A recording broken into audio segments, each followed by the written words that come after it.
کیا نماز میں بسم اللہ پڑھنا واجب ہے؟ کیا بسم اللہ الرحمن الرحیم نماز کی پہلی رکعت میں پڑھی جائے گی یا ہر رکعت میں پڑھنا وہ لازم ہے؟ بھائی لازم کسی رکعت میں بھی نہیں ہے، سنت ہے، بہتر ہے جب پہلی رکعت میں آپ اللہ اکبر کہہ کے نیت باندھتے ہیں تو ثنا پڑھیں، ثنا کے بعد اعوذ باللہ من الشیطان الرجیم، پھر بسم اللہ الرحمن الرحیم، پھر سورہ فاتحہ پڑھیں۔ سورہ فاتحہ کے بعد اگر آپ درمیان سے کہیں سے تلاوت کر رہے ہیں سورت کے تو پھر بسم اللہ نہ پڑھیں، اگر سورت کے شروع سے تلاوت کر رہے ہیں تو پھر بسم اللہ الرحمن الرحیم دوبارہ پڑھیں، اور جیسے الم تر کیف فعل ربک پڑھ لی یا قل هو اللہ پڑھ لی تو سورت شروع کرنے سے پہلے بسم اللہ پڑھیں آپ، سنت ہے۔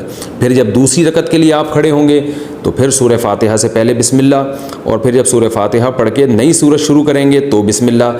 اگر سورت شروع نہیں کرتے، قرآن کے درمیان سے پڑھتے ہیں تو پھر بسم اللہ نہ پڑھیں، کیونکہ بسم اللہ سورت شروع کرنے سے پہلے پڑھنا سنت ہے۔ تو چاہے سورہ فاتحہ ہو یا کوئی نئی سورت ہو، اس سے پہلے بسم اللہ عام حالات میں بھی پڑھنی چاہیے اور نماز میں بھی۔ ہاں سورہ توبہ جب آپ پڑھیں گے تو پھر اس سے پہلے بسم اللہ الرحمن الرحیم نہ پڑھیں آپ، لیکن یہ واجب نہیں ہے، میں نے بتایا سنت ہے، چھوٹ جائے تو کوئی گناہ نہیں ہے۔